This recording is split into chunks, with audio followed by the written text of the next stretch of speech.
جان در روی زمین صلح و صفا آورده است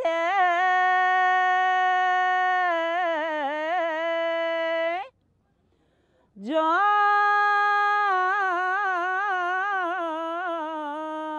شادی و طرب برای ما گشت نصیبه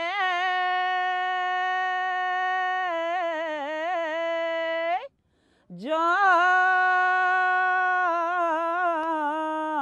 این نعمت شیرین خدا آورده است جان این نعمت شیرین خدا آورده است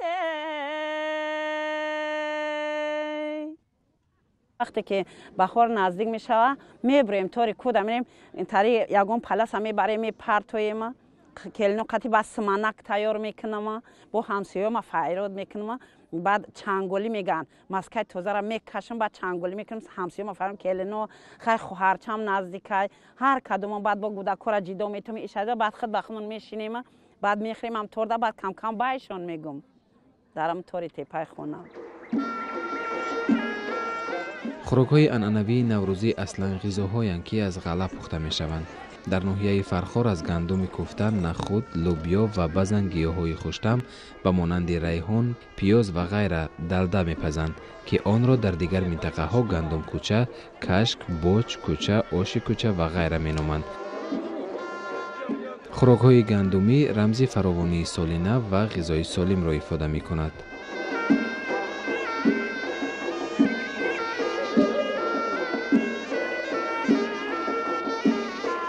این رسمی تاجیک خدمت حکیمیش همیه اینا. این اگر کی بخری این هاریش خمشوربا میگن مثال بیم این در پیش خمشوربا هیچی نیست. این بکواری ای بکواتیش اینا. او خمشوربا میگن خمشوربا میخرن وای خمشوربا های اخی چیه وای خودش انا این را بخری بکواری ای اینا. ما همه تاجیکای ما فقط هم خیلی کرده یا عبید اون فرقش نیست. مثال بگیریم که کی بخری کی نخری همین حکیمش همیه.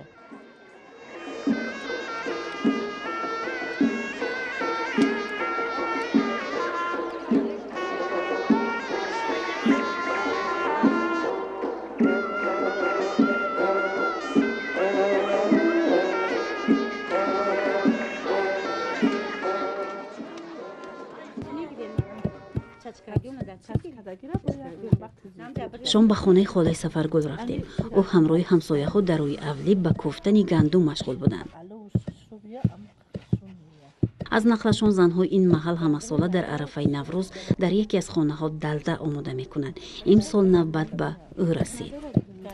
اول ما گندم شسته توزه کرده آب ریخته در دیگ آب جوش میاریم دنگیچه را میدوزیم بعد از گوشت های گاو مثال کمتر گوشت گاو میپرتویم شکمبه گاو هست توزه میکنیم آماده میکنیم در دیگ میدوزیم پوچک گاو میدوزیم کمتر نخود میدوزیم لوبی میدوزیم همه چیزا را میدوزیم علوش نغز اخته کوفته در مدت 5-6 ساعت همین چیز تیار میشه. این بسیار از حساب مصلحت دکتران در ترکیب همین شکمبه و پوچک و گندم کلسی بسیارتر هست نغز تمام نغزتر است کلسیش بسیارتره برای همین بسیارتر ما آماده میکنیم این یک طعامی هست که اگر نصف روزی یک چی خوری تا بگاه سیر میگردی بسیار طعام محقوله بسیارتر تیار میکنیم. بسیاری وقت زنکا جمع میشیم همه کسا جمع میشیم آماده میکنیم هم خیلی یک نوروز یاده میکنیم یکون برای صدقه میکنیم دویم هم خیلی کروده مثلا. بعد از گفتن گندم بانوان علاوه افراخته آماده پختن بودند.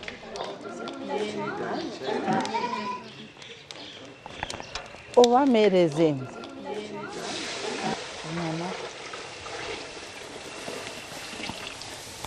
بعد او ریختن ما گندم چی میکنیم گندم میدوزیم شریفت گندم بدوز خوب دست نیمانه تر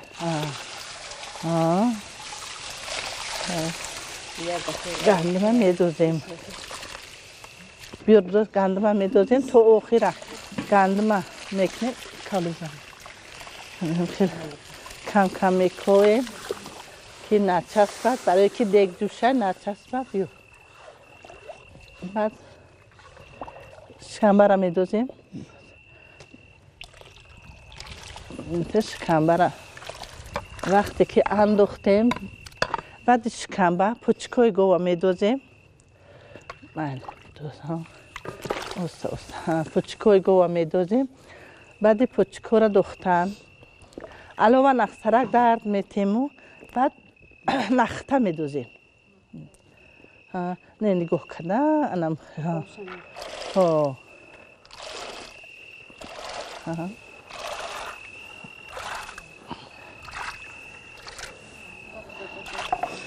بعد که نخته دوختیم علوش نخترک میمونیم مایده باید که بجوشن یه علوی تیزه دیر پخته میرسه علوی مایده خشو جوشیدن نه میرسه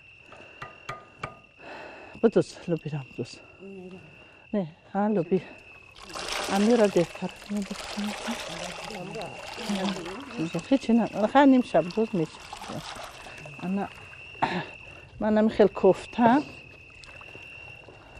وقتی که محصولات این زیادتر هستن شیره گندم که قوس میشوه برای همین ما این نمک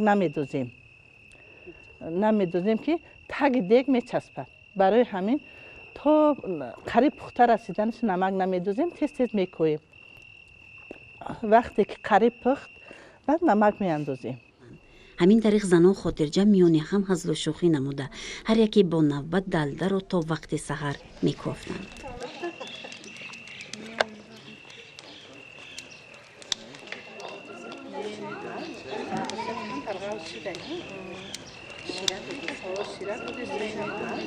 این حرکت ساعت 12 شب شده همه کسمو اینا تیار کردیم امینه اگه تیار کشید سحر ما یک کمی بیش در تگش علاوه میمونیم که وقت نگنشم مایده جوشیده بیسته و سحری نصیب باشه در می روزی بخور و همسایه طبقه گندم جوش تقسیم میکنیم با مهمونو این همه خانوادگیمون تقسیم میکنیم همه کسا با شادی خرسندی در روزی بهار و یکدیگر میخوریم با شادی خرسندی.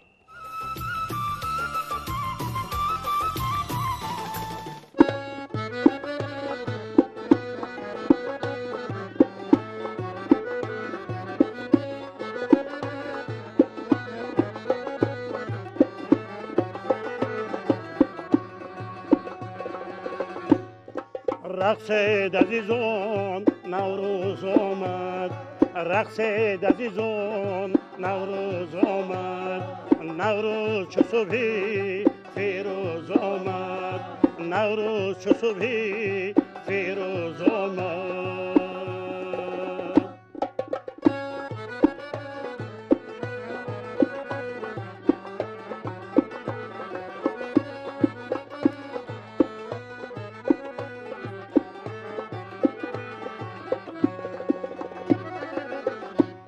یک سو صدای چنگ و رباب است یک سو صدای چنگ و رباب است یک سو صدای سیخ و کباب است یک سو صدای سیخ و کباب است رقص عزیزان نوروز آمد رقص عزیزان نوروز آمد نوروز چو صبحی فیروز آمد نوروز چو صبحی فیروز آمد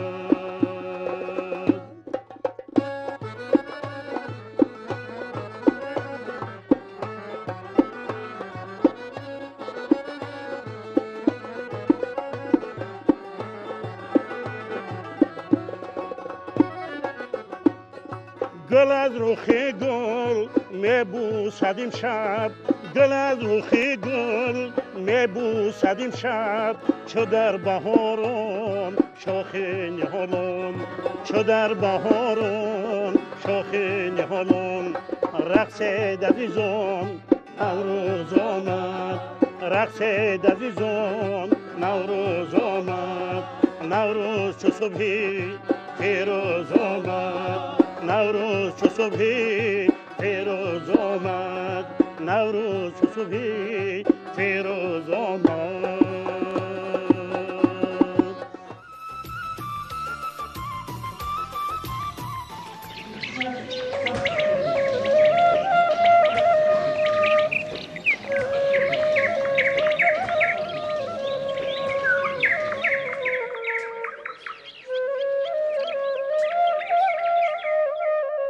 قبل از همه این خوراک ملی را که با زحمت شبانه روزی کدبانوها آماده شد به پیران و برجاماندگان و همسایگان با نیت نیکی فراوانی و تنصیحاتی تقسیم نمودند.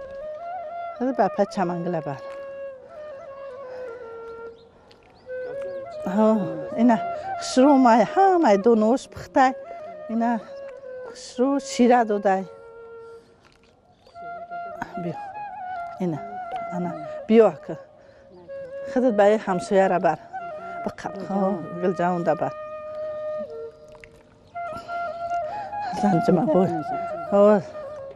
زن یکه جمع بوی سهری دا در چی دنگی چه گر مکگ میخرن نروحات میکنن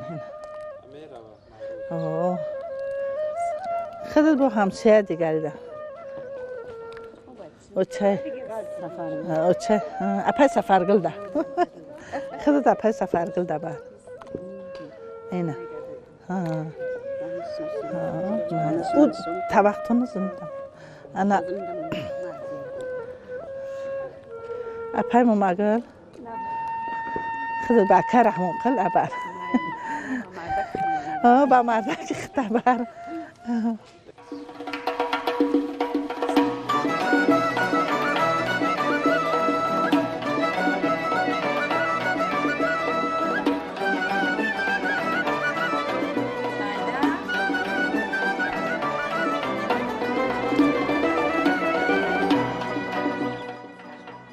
قسم دیگری خوراک را به بزمگاه که تمام بانوان فرخاری محصول دستانی خود را به نمایش گذاشته بودند آوردند.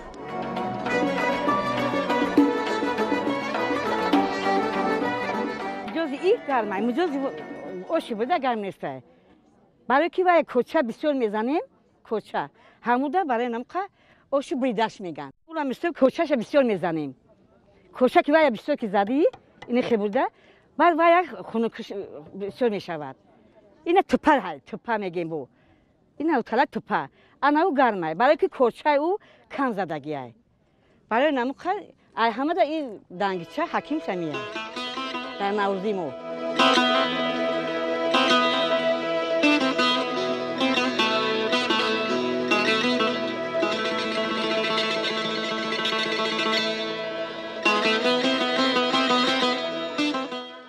در بزمگاه که در موضع زولیزر تشکیل کرده شده بود تعداد زیادی کدبانوها دسترخوان ایدانه آراسته بودند که عبارت از هفسین و هفشین و دیگر طعام‌های مردمی بود.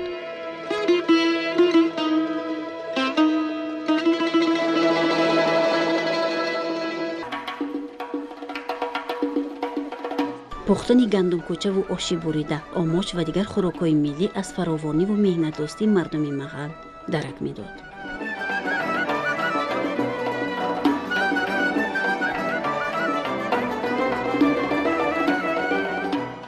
در دسترخوان نوروزی ما هفسین و هفشین را میگذاریم. نان‌های چپاتی، کلچه، اوزق، سمبوسه، چیزی که در نوروزی باید که ما تیار کنیم. در نوروزی برای هفسین و هفشین میمانند شیر سفیدی، شیر بیدین، شکر، سیب، شم، سیر پیاز، همه این در نوروزی برای آن در روی دسترخوان میمونند که ما باید که از بدی ها دور باشیم تا نوروز آینده دسترخوان ما دایم سیر باشد، دایم پر از نان گندم، از تمام میوه‌جات باید که دهقان دسترخوان دهقان پر از ناز و نعمت باشد. در یک گوشه طبیعت بهترین نان‌های تاجیکانه به تماشا گذاشته شده بود.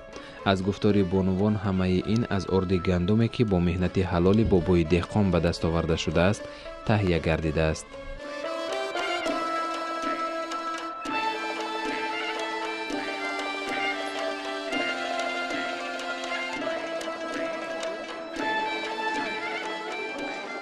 نونی چپاتی تیار میکنیم، کلچه تیار میکنیم، آزق تیار میکنیم، اوتله تیار میکنیم، قلمه تیار میکنیم، تحمل تیار میکنیم، با شکراب تیار میکنیم، کروتاب تیار میکنیم، فطیر مسکه تیار میکنیم. ای همین نونی گندم که با مهنت اولای کفی دست خونون میکنیم میخریم. خیلی میگیریم اردی همون او مهنت هایمون گندم اردی میارن ما میخریم یا خوبشنیم خوبشن همون مهنت هایی با بسیارتر با مهنت اولای کفی دست خونون ما همین کارو را پیش میبریم. همین زنای ما از همین ایام کودکیشون کوشش میکنن که همین خیلی نونی بپزن، همین خیلی چی کنن که همین باعث افتخار باشه. در مرکه وقتی که مردکا میشینن همون نونه در دستش میگیره که وزن میتکی. ببین میگه این خیلی کدبانوی زور بوده زنی فلانی رحمت به پدرش که چی میکنن. و باید بگم که یگان چوربینی اگر باشد که در محل ها شوه هر کس نونپز نمیگیرن، میگن برای فلان کمپیره یا فلان زنه بگیریم بیاین که مرکه مرا نونی بپزگی مرکه هم ده زیب زینت باشه، حشمت باشه. این همین در می بهار که کار نکنیم، مثال در صحراها نبریم گندم نکاریم. این چوی ما گندم از خروجی ما میایم ما گندم میکاریم ترین نون چپاتی میبنده میخریم. فقط ما همین کار میکنیم مهنت میکنیم. با اگر گندم مثال تراکتور نباشه و ندروش ما خود مبادس میدرویم میکوبیم میاریم بود میشویم ارد میکنیم میاریم میکنیم میخریم. درست خروجی مونم حسابی زمین نمی گندمی دهقونی زمین پرزیدنتی داده است حکومت پرزیدنت داده است با زمین پرزیدنتی دا میکنیم نسک نخت لوبی و کارتشکا و با اثر باشه گندم میکنیم رغم دگرد مونم میکنیم. در این نمایشگاه نه تنها هنری کدبانوگی همزمان گلدوزی و سوزنیدوزی، چکندوزی، مهره‌بافی و دیگر هنرهای مردمی که بازگوی تاریخ و فرهنگ ملت تاجیکند نمایش داده شد.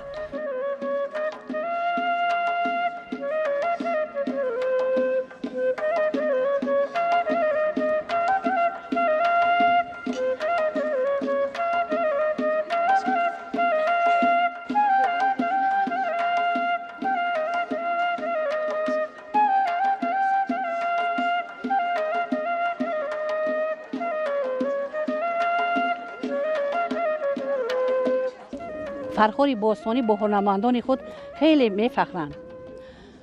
مردم هنرهای خیلی گوناگون دارند.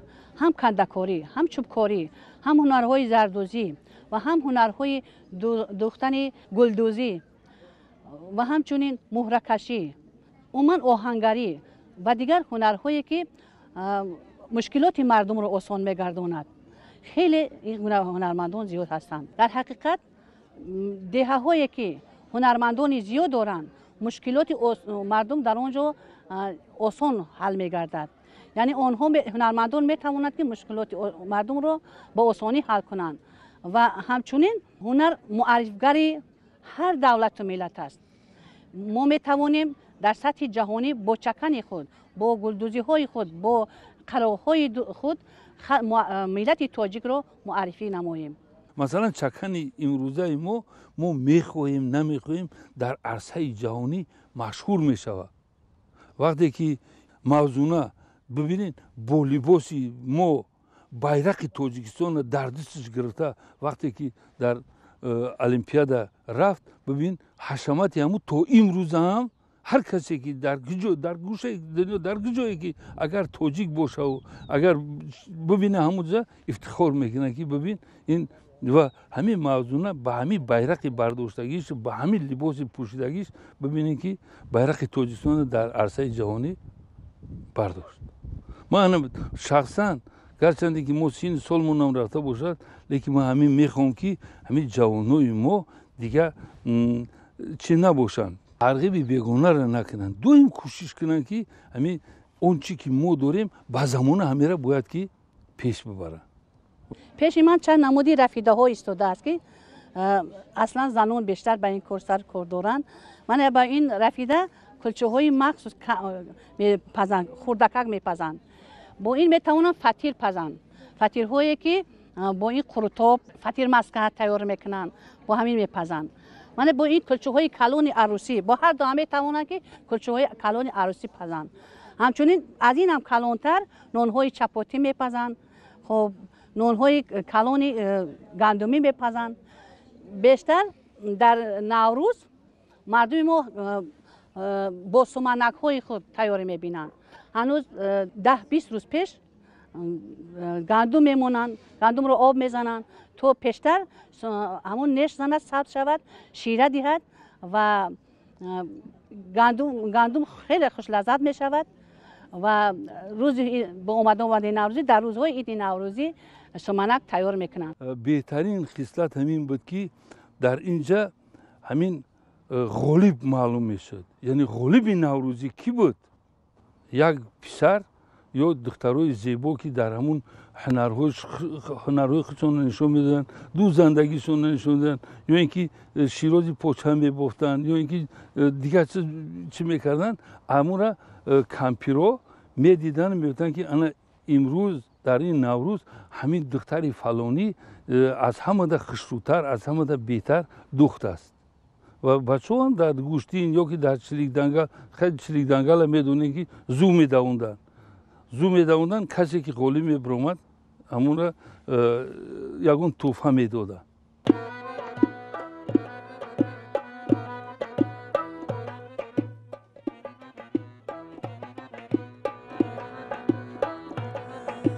چهوری گلدو زمان چادری شالو دارم، سوزنی سیمینم هست رشته تیلو دارم، سوزنی سیمینم هست رشته تیلو دارم، مهره رنگینم هست لولو یا لولو دارم، مهره رنگینم هست لولو یا لولو دارم، کرته نقشینم هست عالم گل ها دارم، کرته نقشینم هست عالم گل ها دارم.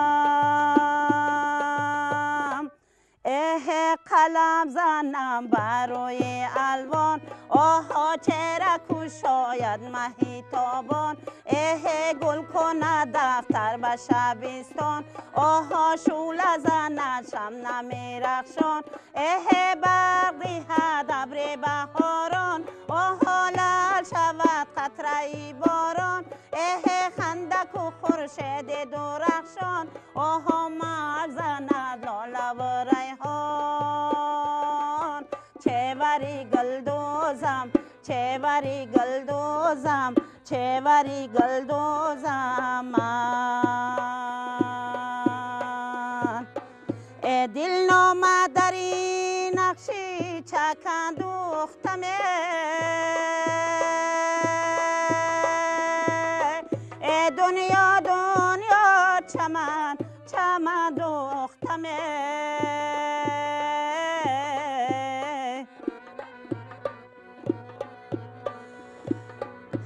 در هر کج کو برگه کی نقشینی آنه،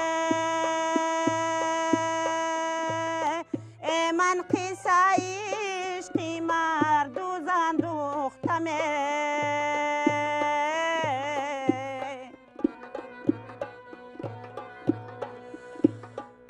من قصه عشقی مردو زندوختمه، من قصه عشقی مردو زندوختمه، اه قلم زنم برای الوان، آها چرا کشاید مهیتابان، اه گل کند دختر به شبستان، آها شول زند شمع میرخشان، اه برقی هد ابر بهاران، آها لال لال شود قطره باران خندق و خورشید درخشان آها مر زند لاله و ریحان چه وری گل دوزم چه وری گل دوزم چه وری گل دوزم هر کس که زبان نقشی ما را داند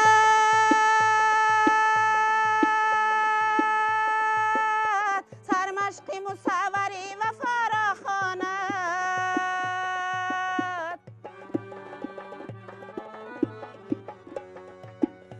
هر کس که زبان نقشی ما را داند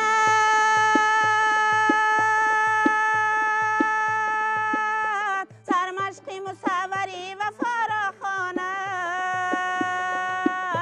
سر تا قدمش عشق و محبت گردد سر تا قدمش عشق و محبت گردد دلنامه یار آشنایی خواند دلنامه عشق و عاشقی را خواند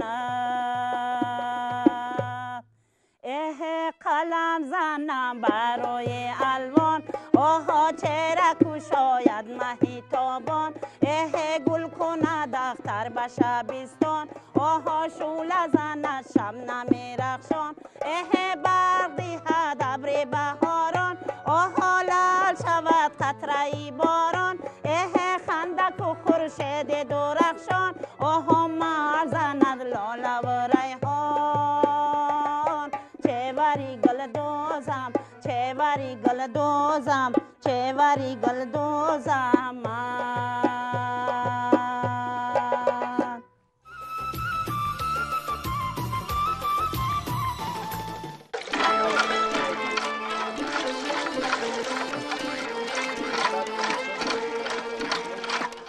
خلای شمیگل بهترین دخکش در این منطقه دانسته می شود زیرا تا به حال چرخچوب دخکشیش که بیش از 100 سال دارد دور می زند.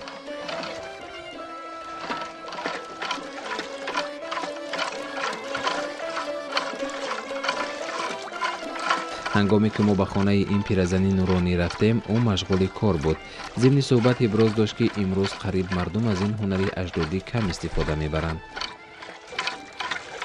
جوانای حاضره نمیکنن وزمیشو میغلطه میگه که کاری دیگه ندارم با میخرم مگه چکای میخرم گلکم او شجران میکنم خالتا دا میرزم با میخرم چکراو میکنم این خیلی میگن جوانای حاضره اما باشه میگم یا چکاکی باشه غن کنیم با دا خالتا چه بریزیم شو با دا این چغدک دختب کشیم باید چکا یا نولا مسکش هم میگیریم با تلا میکنی با گذارتا یا در درام میدره با مهمون تا باید با تلا شربت های نشویسته های خای فورید دوردوشی های میکنی با میخری از شیر خوردی چی نمیشوه این شیر که تختی خیلی چیز میشوه این شیر آخه شیر چیزی خوبه دوغا هم خوبه خیلی مسکش های همه دا خوبه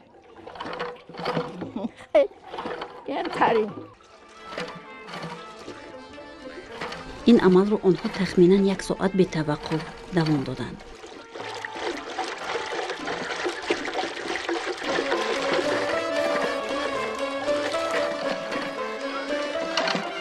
در نتیجه در روی چغدک 1 قبط مسکه به دست آورده شد. بیارن طبق چوی را بیار مسکه را بگیریم درمی بسم الله الرحمن الرحیم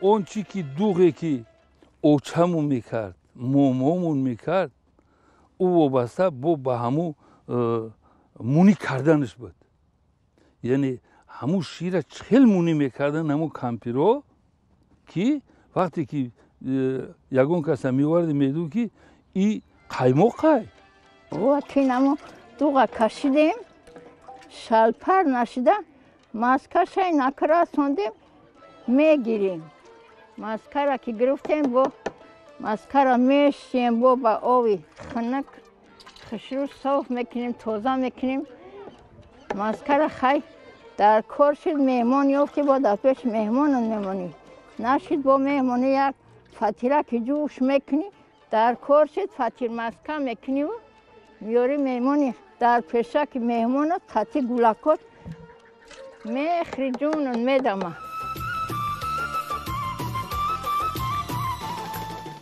بسم الله الرحمن الرحیم. تن سحر دل بیسان پروردگار هزار دولت عروسا جورا پیر کنه خدمتگار کنه خسر خطابت ده مهنت کش کنه فرزندار کنه فرزندای صالح و صالح کنه. قریب در همه منطقه ها مردم حرکت میکنند که در ایام شکفتن ها مراسم خانه‌دارشوی فرزندانشان را برپا کنند.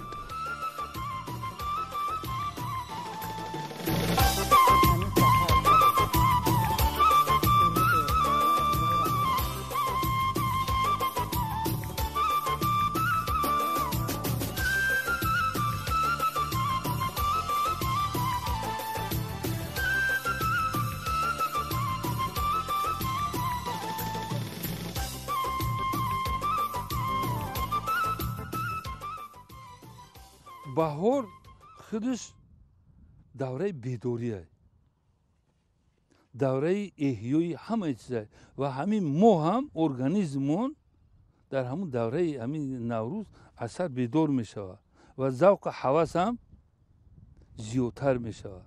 برای همین اینجا بسیار عامل های زیادی هست که باعثی همین در بهار توی کردن است.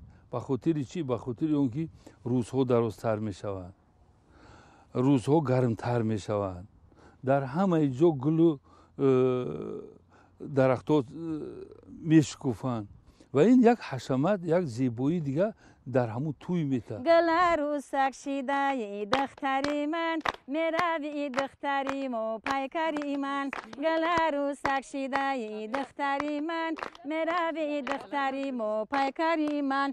میروی همراهی دامادی بزب میروی همراهی دامادی بزب. میرسه تو به فلک ها سری من میرسه تو به فلک ها سری من. هی هی ای خشروی گل عروسک دل جوی گل عروسک. خشروی گل عروسک دل جوی گل عروسک. مثل گلی لالای ترخشموی گل عروسک. مثل گلی لالای ترخشموی گل عروسک. ای و چای جانی لای لای کرده خاکستری کوچتک لالی کرده. 18 سری سال خانه توانی کردم امروز میروم خانه تا خالی کردم. امروز میروم خانه تا خالی کردم. ای خشروی گل عروسک دل جوی گل عروسک. بهترین خصلت همیه که همون شب عروس میبرن و پگه در همون دختره میبرورن. همه اوزه دیگه بیگونو نیستن. خوله های، امه های، ینگه های، مومه های. بعد خیلی مردین ها قریب اشتراک نمیکنن، نیک ای تلویزیون نگاه میکنن. همون دختره همین در دستش اول روغن میریزن، بعد ای ارد میریزن، با بعضی آدم ها تخم میریزن. عروسی چیزی خیلیدگیش اما کلچه میکنیم، بعد همسایه را فریاد میکنیم در همین خونه میشینن، همه کسا کلچه عروس هم میخورن. همون کلچه را حقیقتا اون بعد کلچه زیاد میکنن، لیکن همون کلچه ای که بودست دختر همون خیلیدگی و مولیدگی همون را الوحیده میپزن و همه هم اولاد میخوره که سیری خاندانی ما اولادی ما ایمی بین خود ما بیرون نروه.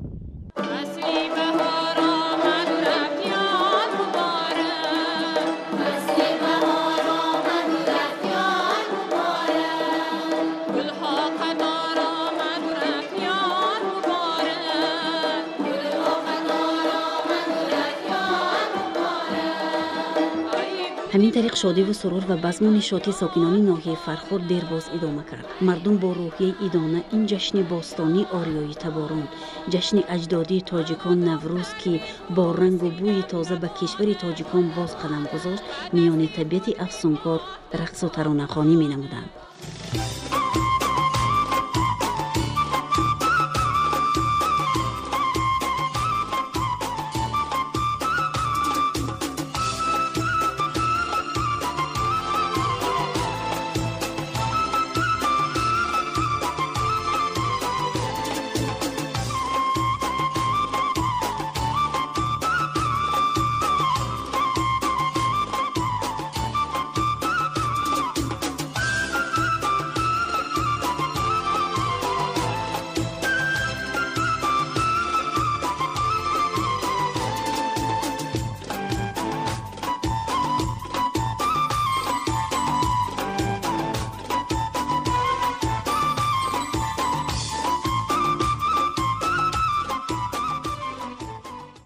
مردک ها میخرن فتی را در از سحر تا بگو در صحرا با قوت.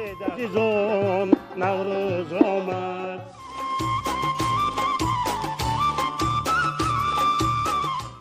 بیارم طبق چوی را بیار مسکره بگیریم درمی. چهوری گلدوزم چهوری گلدوزم چهوری گلدوزم